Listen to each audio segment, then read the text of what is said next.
We're like a month late on tools. Like, oops, guys, we started the harvest late. Like, one of you's gonna die. So I'm not sure of the exact reduction. That's crazy. But if you're looking at like our margins from food production, like if we took a 30% hit in productivity, someone's dying. Done. Like we're starving. So that's always in the back of my mind. Just to make sure all the core stuff is there. I'd say like a lot of new players, they're gonna botch up a bunch of towns. It kind of takes a while to kind of get it rolling, but if you're looking at this and you're getting to your first 50 population and you've gone this far, it's very easy to kind of keep it growing and stable. You're just basically replicating a lot of it. Like we're looking at the majority of the game mechanics.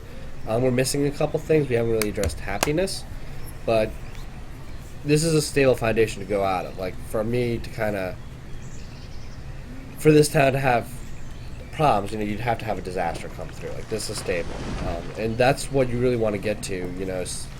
Whether it's 15 people stable or 30 people stable, you can maintain this population. You also don't want to forget to build houses, because right now what we're seeing is, yes, we're getting new children, but if you don't build houses for a while, you're gonna have a weird age thing going on where suddenly you have a lot of people dying of old age, but not enough population, and they didn't make good use of their time while they were alive. And now you have no one to replace them. Not from a reproductive standpoint. That's all I'm saying. Alright, so Fender is doing good. Cool. Yeah, I mean you're taking this blueprint now and you're kind of just replicating it out, getting it going. Cool. So you got hospital for diseases, and that does happen even with disasters off. So you want to drop that somewhere, I don't know, at some point. Let's see what else. Cool.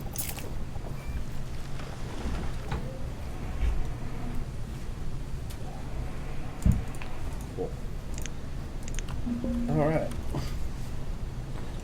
Cool, you wrapping up? Yeah, I think we are. I think it's pretty stable. I'm probably going to save this, and maybe we'll come back and see what else we do with it.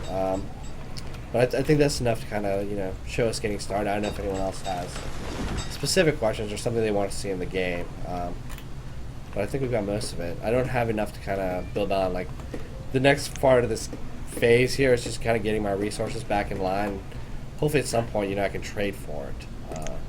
But right now it's definitely... This is my starting village. Fromberlings.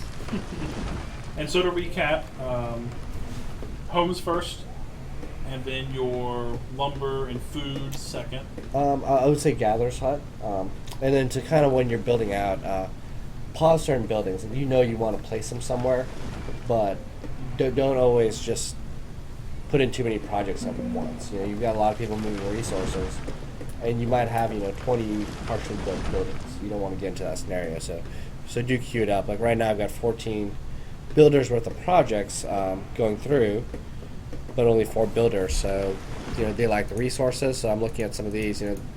All these logs are taken up into these building piles. They're looking for stone, but really some of those logs, since they can't build anyways, could be going through firewood or just could be in the stockpile.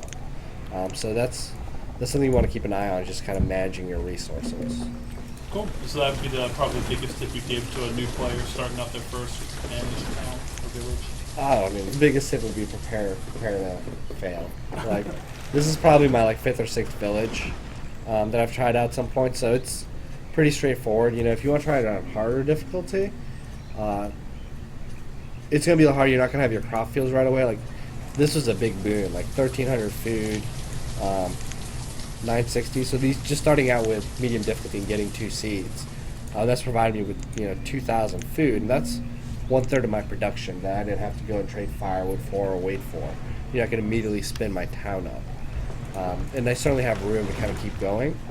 So I'm looking year over year. I've still got room based on last year to kind of pop some more houses when these come up. And look, if I'm looking at my total count, I've got 15 laborers and still running a surplus. I just don't have anything for them to do. And what I should be doing is, kind of queuing up when this bridge comes back, we can clear cut all this area. Let's see.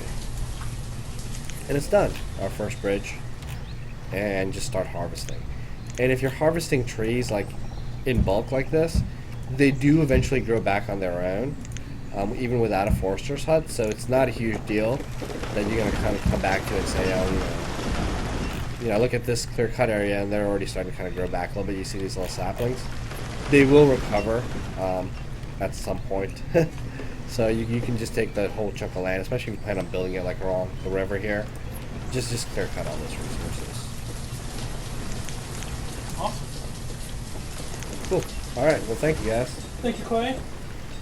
Thanks to all the viewers who hung out with us today. And we'll be back next Friday, same time, around 2:30. And I don't know what we're going to do yet. So stay tuned and click that follow button. Later, guys.